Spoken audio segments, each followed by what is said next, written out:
Welcome, Reds, to the 100% United podcast. I'm your host, TC, and here's my co-host, Scott. Hello, mate. Hello, pal. How are you? I'm good, thanks, pal. Yourself? Good, thank you. Good, man. On today's show, we preview Manchester United's Premier League trip to Wolverhampton this Monday. We look at all the latest news coming out of Old Trafford.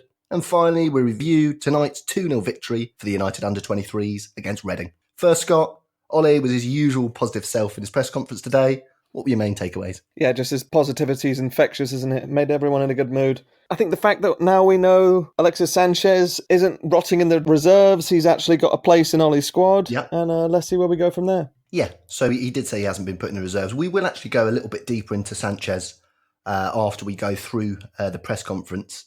Ole said it looks like it's going to be the same squad travelling to Wolves. And what do you think, mate? Do you expect to see an unchanged 11 as well or not? I would expect that, yeah. I think when you win 4-0 at home to one of our rivals, I don't think you can really change anything, can you? Well, there has been rumours that Daniel James is being lined up for a start. If that was to be the case, what would you expect? Jesse or Andreas Pereira to step aside? Maybe Pereira. I think you can maybe move Jesse in field and have Danny James go up and down the right. I personally wouldn't be averse to that. I think having Danny James, Martial and Rashford and Lingard as well, that's going to be a hell of a press, isn't it? All that speed and mobility. Yeah. I could see that happening, potentially, but otherwise, realistically, you're looking at keeping that same unit, right? Probably, yeah. But whatever happens, this is a really big test for Ole. We lost twice there, and you could actually say that it was a catalyst to derailing our progress last season when we lost there in the FA Cup. Yeah. And to be sort of out-noused tactically twice by them in a matter of a few weeks, we now have the chance to make up for that, and we'll see if we can do it. Yeah, Wolves have got quite strong midfield as well, which you'd target us as having a sort of weaker midfield compared to the other components of our squad. So again, it doesn't help when you're trying to tactically outmaneuver another manager and your midfield is a weak spot. Yeah, but I don't think we can sit here and say that Wolves have a better team than us. No. So I think that we've got all the chance in the world to go there and win 4-0 like we did on last Sunday, or at least just win, a tight game. What do you expect? Do you expect David De Gea to lead the side again? I do. I definitely do. Me too. I think as we discussed before the season started, it's looking like De Gea is going to be the man to hold the armband when Ashley Young doesn't play. Also, Peter Schmeichel alluded to the fact that the deal is done today. He said that David De Gea's all sorted and done in terms of the contract. So I don't know if that was a Freudian slip. It might be the case that Schmeichel knows just as much as us and he's talking in terms of it's done. But that was another positive sign surrounding David De Gea again. Yeah, I can't imagine that it's actually done. Well, it's agreed. Yeah. That's what he said. But the picture of him sitting there with a piece of paper that's supposed to be his contract, I haven't seen that yet. So I'm going to err on the side of he hasn't signed it or hasn't been agreed. Yeah. And as we said, we're looking at keeping the same sort of 11. It would certainly be the same back five, I would have thought, Scott. Mm-hmm. And in the last match, actually, I was just having a look through the different stats and whatnot. And it was quite nice to see 9 players in our team with a passing percentage above 80% in the last game against Chelsea. And one thing I picked up is that we actually had 7 players above 85% and the whole of our back 5, De Gea, Wan-Bissaka, Maguire, Lindelof, Shaw, all had 85% and above passing percentage. That's a great stat, really is. Yep. I think it just shows how much we were there for each other and how much we were supporting each other. Always being close enough that a simple pass was always on and being there to support your teammates. Yeah, it makes such a difference as a midfielder when you've got, your Maguires and Lindelofs pinging balls into people's feet exactly where you need it. It allows that midfielder an extra split second, or it allows him to move onto his favoured foot, or whatever it might be that a good player brings out in you. And we're starting to see that. I certainly saw the midfield being a lot more confident with the defenders having the ball at their feet last week. Definitely. And don't forget how much further forward Wan-Bissaka gets than what we used to. And he's got a good passing range on him too. Yes. And so, look, we're looking good. We're looking to keep our momentum up. We have got a bit of a stream of good fixtures before we play Arsenal. So we really need to be bagging all the points we possibly can. Wolves are selecting from a fully fit squad. They did have Europa League business on Thursday. They dispatched FC Punic of Armenia 4-0, 8-0 on aggregate.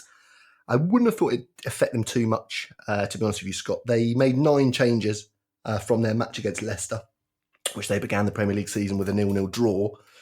So realistically, you're looking at a team just as fresh as us. Yeah, I think that last game in the Europa League was pretty much just their last pre-season game, and they were able to use it like that. Yeah.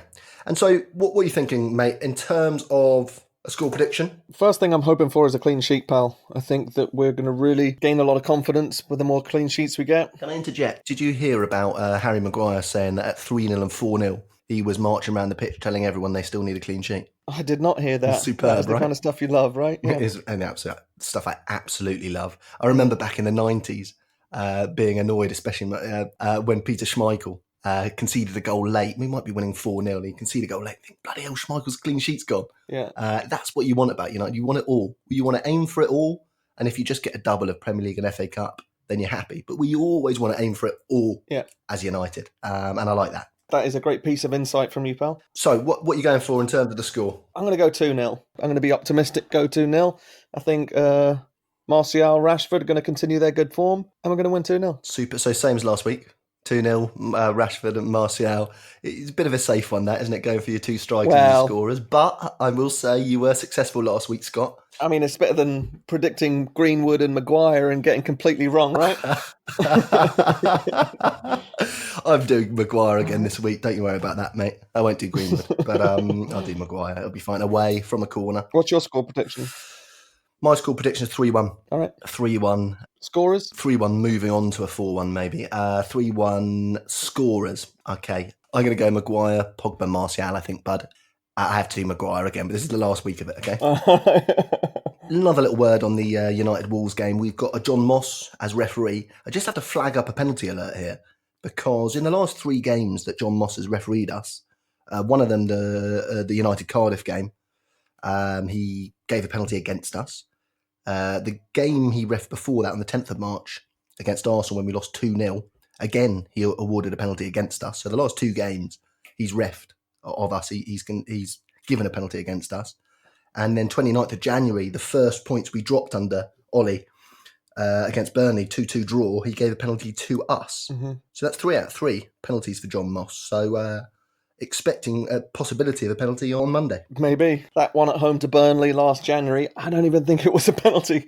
I think that foul on Jesse was a bit dramatised, but it managed to get us back in the game, so who am I to argue? Yeah, and he does have VAR to help him now, or hinder him, whichever way you want to look at it. Mm-hmm. He has actually refed United more than any other Premier League team as well. 26 times we've had to put up with John Moss. Really? Wow, that's interesting. Yeah. Okay, so on to the rivals, buddy. At the weekend, we have Arsenal play Burnley in the early kickoff on the Saturday at 12:30. Do you see any problems for the Gooners there, mate? I hope so. I think Burnley just had a really good result. They just won 3-0, didn't they? Yeah, we hope so. You never know with Arsenal, do you? You never know when they might slip up. Liverpool they travel to Southampton in a 3:00 game. There shouldn't be too many problems for them down at St Mary's, I wouldn't have thought. And then the big one at the top, City v Spurs at 5:30. What do you think? Do you fancy Spurs' chance of going to the Etihad and bringing back some points? I don't. I think City is still going to be pretty hurt with what happened in the Champions League last year. I think they're going to get smashed. I think it's going to be City 4-0 or something like that. Yeah? Okay. Yeah. Okay. And then Chelsea play Leicester in the 4:30 Super Sunday evening kickoff. Hopefully, Chelsea will continue this. They fell to Liverpool in the Super Cup on penalties. Played better than they were expected to. That might just have taken a bit too much out of them before Leicester on Sunday. I agree, and I don't think Liverpool-Southampton is a formality either. I think Liverpool are down to their 3rd goalkeeper, and who knows? He could be chucking them in. Yeah, who knows? And here's fingers crossed. Yeah. So we've got the Monday night game, and then we have Palace 3:00 on the Saturday, on the 24th. We then travel to Southampton ourselves on the 31st. Really, we should be looking to pick up 9 points from these next 3. And then we've got an international break. So that'd be amazing, wouldn't it, if we could go into the international break with 12 points? Definitely. Really would. Usually we start the season pretty poorly, and to be able to gain this momentum so early on is really going to be beneficial for the rest of the season. Well, yes, Scott, if we can get to the international break with 12, and then we've got Leicester at home, West Ham away, before Arsenal come to town, realistically, we could be posting 18 points there. And I know you have to put performances up. You have to actually win the 3 points. But we've seen it many times before. If you have a good start and you get in the mix, seasons can take a very different turn. So we've got a good start, and we need to make the blooming most of it, pal. Really do. Definitely. And I think that we can use these next few weeks as well to get our fitness up to the level that Ollie wants it, to be able to carry on the momentum for the whole season. Well, yeah, that's what Ollie said. He said this week we can do more good work. Next week we can do more good work again. He said up to the international break we've got enough time to be doing fitness work in between games, and then he said it gets a bit messy after that. So we really need to bank that fitness now while we've got the time, which I love. And he was very positive about Fred today as well, actually saying that Fred, he's got big hopes for him and he's going to come back in. Him and Sanchez, he effectively said that he's counting on them in the squad. Should we touch on Sanchez? There's been a bit of mixed rumours going on in terms of people saying that he's going to go to Italy, people saying he's going to be now part of the squad. There were rumours that he was training with the reserves that Ollie decided to quash today. What's going on with Alexis? Is he staying? Is he going? I think he's staying, mate. I think he's staying, and I'm one of those who think he might have something to give to the squad. I know his last performance playing in the Copa America over the summer and got a bit injured in his last game and sort of pulled up lame and actually had to go off, didn't he? I think it was in the third place game. Mm-hmm. But the more you read these stories and rumours are circulating, Alexis, the more you sort of realise that these guys don't know what they're talking about. Yes. I mean, how is this information ever going to come out? Unless they've got video footage of him literally training with the reserves, then he's not training with the reserves. And who are the reserves anyway? Yeah. And don't the reserves train with the first team last time I checked? I mean, Angel Gomez, what's he? Yeah. Dave Chong, what's he? All these players are interchangeable. And yeah, probably Alexis Sanchez has trained with some people who are not on his level as a football player because he was on the same programme fitness-wise as them. That's probably where the story came from, I would have thought. But more positivity from Ollie. He said he's going to get more opportunities. Look, Sanchez has scored 5 goals in 18 months for us. There's no hiding from that. He hasn't been slamming in loads of assists as well in that time. Apparently Napoli, Inter, Juventus and AC Milan are interested in Alexis. We are paying him $500,000 a week. Hasn't that gone down now, given that we're not in the Champions League? Surely that went down 10%. Supposedly, I don't know how it's gone up. Yeah. Apparently now he's making $560 a week. I read that, yeah. Yeah, I know. But yeah, Ollie was all positive. Look, let's look at it in the cold light of day here, Scott. If Solskjaer wants to sell Sanchez, saying what he said today is the right thing to say. Saying he's valuable to us, he's a good player, he's committed, he's a great professional. If you're trying to sell a player, that's a good thing to say because you're going to get some money for him, or you're not going to pay so much of his wages as looks like the direction it's going. You're not going to say he's a waste of space, we want him out, because then you don't get any money for him. So it obviously makes sense to say that he is worth it and he is part of the squad. He did say there's more behind closed doors games ahead, not just for Alexis Sanchez. He said, look, there's not enough games at the moment to keep people ticking over. So we're going to arrange games at Carrington behind closed doors, which is going to benefit Sanchez and many of the other ones. As we'll touch on later, a few of the under-23's didn't play today, and I presume they won't play on Monday either. They might play a part, but they're still not getting their minutes in. So with the Alexis thing, yeah, Ollie's spreading positivity and saying he is part of that forward line. I tend to agree with you, Scott. I think we've lost Lukaku. We've got an inexperienced forward line with loads and loads of pace. Why not have an experienced head there who has torn up the Premier League and potentially could add, like you say, a bit of experience to quite a novice front line? For sure. It's only the next few weeks that we're playing once a week. After that, the fixtures are going to be coming thick and fast, and we're going to be playing twice a week, and we're going to need bodies in there to be able to, start games, bring them on, but also be good role models for Mason Greenwood, for Tahith Chong, players like that. And nobody in the world is going to pay his wages as they are right now, right? And so I don't want to see us getting rid of him, paying half his wages while he plays for someone else. It's just messy. So I'd say we keep him with us. We got really nothing to lose anymore, right? It's not as though he can get any worse. Can he not go to Asia? He could, but their transfer window's closed, right? That's why they can't buy Gareth Bale. Yeah. I don't think he can get any worse. I don't think the opinion of him can get any worse. So I'd say we keep him and see how it goes. Yeah, and the other thing is, I know I've seen a number of different people saying, yeah, but we can save the $500,000 a week. Come on, let's open our eyes here. If we save that £500,000 a week, where's it going to go? Yeah. Not in our pockets and not into the team. So to be honest with you, Scott, I couldn't care less. Yeah. I didn't care if we save an extra £1 million every 2 weeks that the Glazers can do what they want with. If that was going back into the team, no problems at all. Yeah, sure, let's say that. But the Alexis Sanchez thing, look, it's going to come clearer soon. He's a player getting paid that much. He has to have minutes, or we have to get rid of him. And it looks like he will get some minutes. So we will hang fire on that. Should we talk about Paul Pogba again, Scott? Might have to. So last night, El Chiringuito, I'll just first of all, for people who don't know, El Chiringuito is a Spanish TV programme on nightly. It's effectively a mouthpiece for Real Madrid, if I'm honest, Scott. Definitely Madrid focused and pro-Madrid too. They had Matthias Pogba on, Paul Pogba's brother, who said Paul can't do everything he wants at Manchester United. He can't assure us he'll stay, and he dreams of winning the Champions League. So he said it's still a possibility in this transfer window. What do you make of that? I mean, you've got someone's brother going on a TV programme in the country that he's supposed to be moving to. It's all a bit messy, isn't it? Well, Pogba's brother moved there in the summer, right? He plays for a Spanish team now. Yeah. And I imagine that he was asked the question of what's going on with your brother. It's not as though he went on there and said all of this stuff uninvited. So I think it's one of those we've got to take with a bit of pinch of salt, mate. I think Paul himself said on the weekend that there's still a question mark over his head.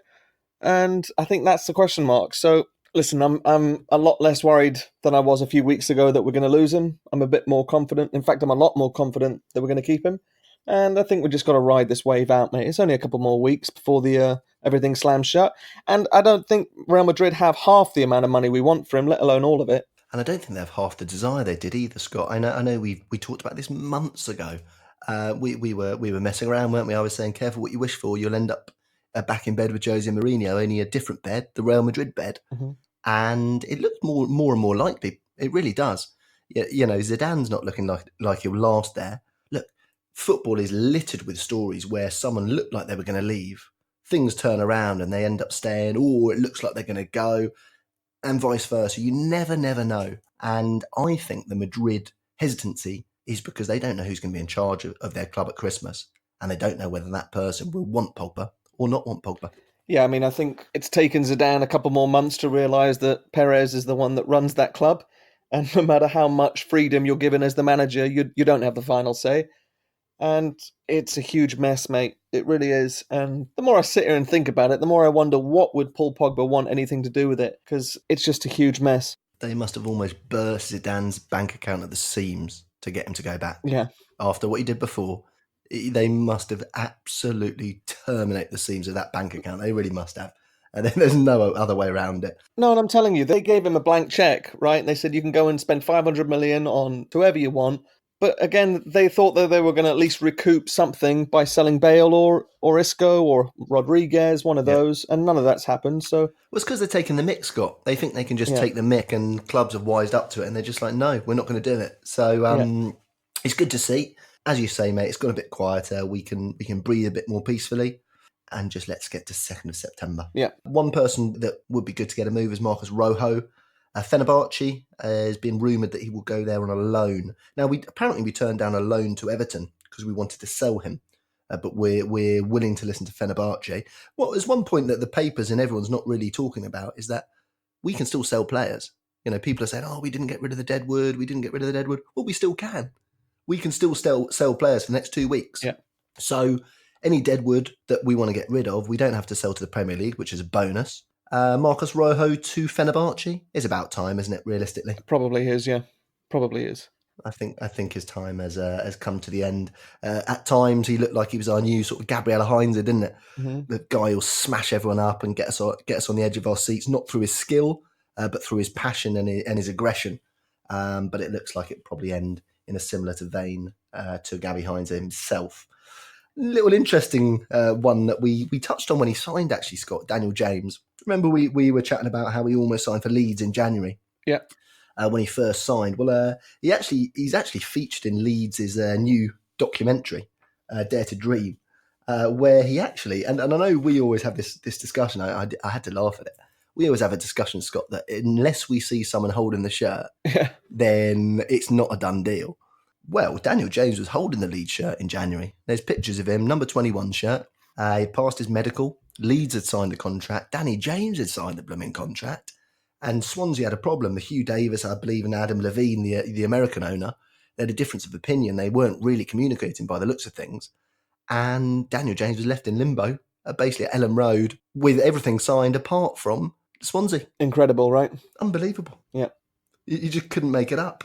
With his same shirt, Leeds fans must be tearing their hair out now, mustn't they? Furious. Absolutely livid. Yeah. Unreal stuff.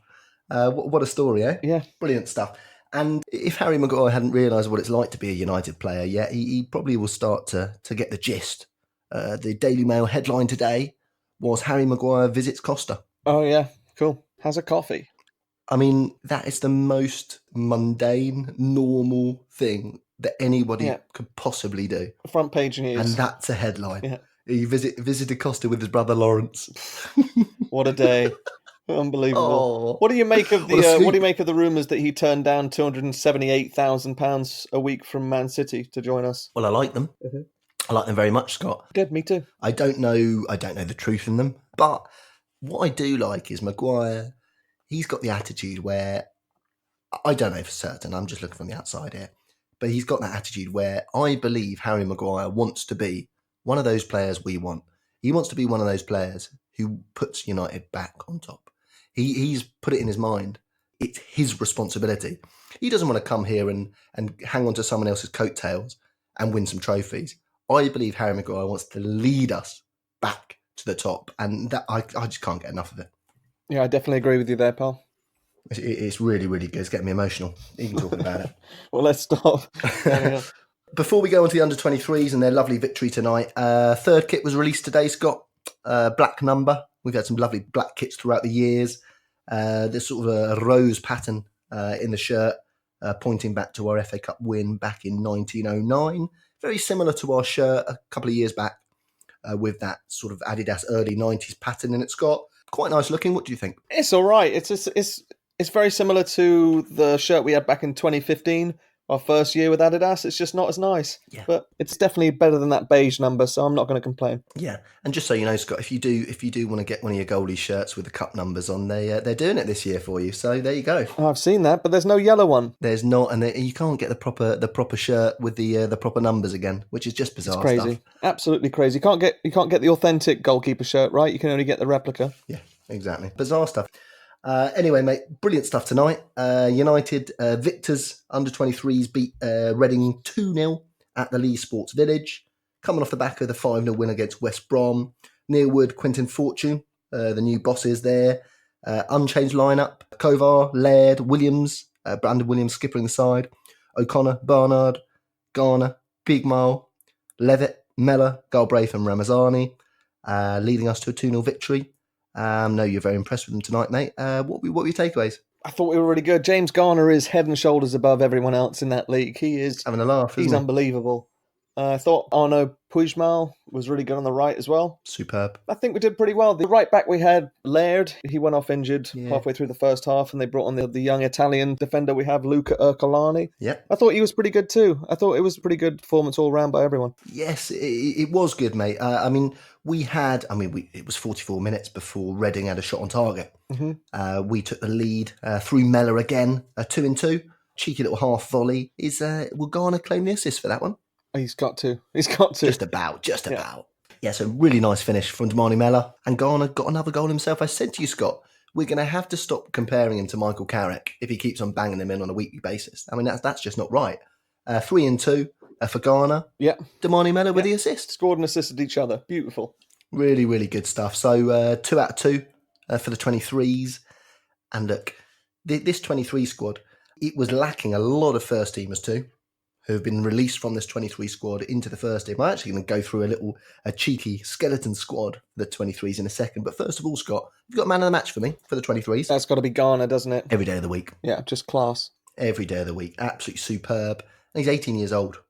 Yeah, he's got a really bright future ahead of him, pal. Yeah. I was having a bit of fun, actually. I was just having a look through this is the 23s team and the squad for today. And I just had a look. If we could pick any of our players for the 23s, what's the best 11 we could do? And it's not too bad, Scott, I must say. Dean Henderson in goal, 22 years old. Yep. Playing for Sheffield United this year in the Premier League. So that's your keeper. Aaron Wan-Bissaka, right back, 21 years old. Again, a superb player, proper Premier League class player. Axel Tuanzebe, 21 years old. in the centre of defence. The other central defender was the only one that was a little bit tricky. I put in something I thought just for you, Scott, Timothy Fosu-Mensah. Nice one, yeah. Still only 21 years old. So there you go. And I had to squeeze Delo into left back, 20 years old in the left back. Garner, midfield, 18 years old. McTominay, midfield, 22 years old. Andreas Pereira, 23 years old. Squeezed into the under-23 category by hours. He was born on the day that you qualify. Danny James, right wing, 21 years old. Rashford, centre forward, 21 years old. Martial, 23 years old. Not a bad team, mate. I haven't even got Mason. I haven't even got Angel Gomez in there. You know what I'm saying? This is it. And Mason and Angel obviously weren't performing for the 23s tonight because they're in the first team squad, but the 23s are still winning 2-0 against Reading at League Sports Village. Yeah. You know, I actually think with the 23s, Scott, it's going to be a bit of a blessing in disguise that we went down last year. We've revamped the system. Nicky Butt is now the bridge between the youth and academy and the first team. We've got Neil Wood and Quintin Fortune in charge of the team as well. And we're going to have a chance. We're going to be playing, obviously, in the second division. We're in the second division. So the opposition is not at the level we were playing last year. And therefore, it gives these players a chance to grow. Because, you know, you look through this side, Scott, and I'm seeing lots of 18 years old, 19 years old, 17 years old. They're not 23 years old. And sometimes, you know, when you're playing against teams, I mean, last week we had a number of players above the 23-year age gap. So really, really positive stuff. And I think it's going to benefit us in the second division. I agree with you. And if reports are to believe, then Alexis Sanchez is going to be playing for them half the season, so they're going to be doing all right. Yeah, we'll see about that anyway, bud. Remember to like and subscribe to the 100% United pod. Spread the word about us and follow at United 100 Podcast on Instagram too. We'll be back straight after the game on Monday night with our reaction. Let's hope we're still smiling. Thanks for joining me again, Scott. Thank you, pal. Cheerio, Reds. Tara.